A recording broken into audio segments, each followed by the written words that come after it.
I see cormorants up and down the Calder Valley, nesting by the Calder, patrolling the canals, and vanishing underwater before emerging moments later with a wriggling fish between their jaws.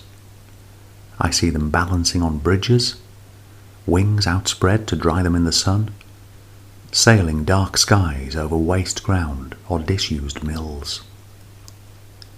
Thanks largely to the preponderance of water, it is an environment that suits them, and they have become not infrequent sights on my local walks.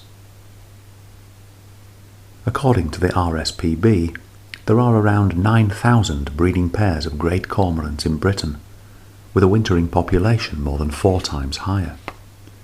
Their distribution spreads across the Old World, taking in much of Europe, Australia, and North America's Atlantic coast. Cormorants are quite at home feeding at sea. The word apparently stems from the Latin and early Brittonic for sea raven, and wintering along fish-rich coasts and estuaries. But I'm most used to seeing them on freshwater rivers, lakes, and reservoirs.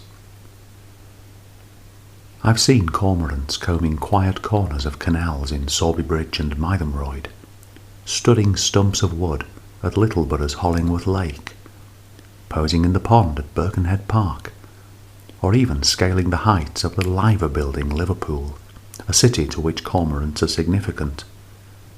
The mythical liver bird, represented in the city's coat of arms, closely resembles and is said to have been largely based on them. Atop the building, 2 green liver birds, Bertie, looking over the city, and Bella, staring out across the sea, are stood like green copper cormorants, wings outstretched.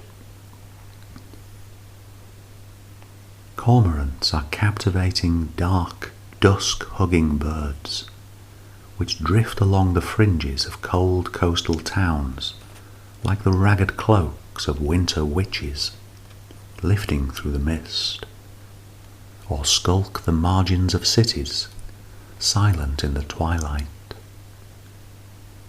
Many times I have watched them wander banksides in the early dawn, or salute the evening from their scaffolds of derelict wharves, beaks skewering the dusk.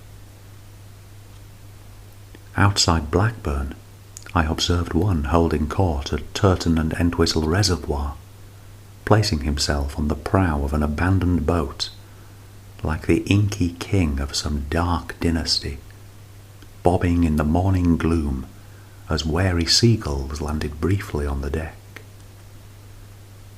At the port of Goole one autumn evening, I noticed a swift cormorant thread her way through the doomy docks, past the hulls of huge boats and the overhanging frames of hoists, hurrying into the clouds and melting into the darkened distance.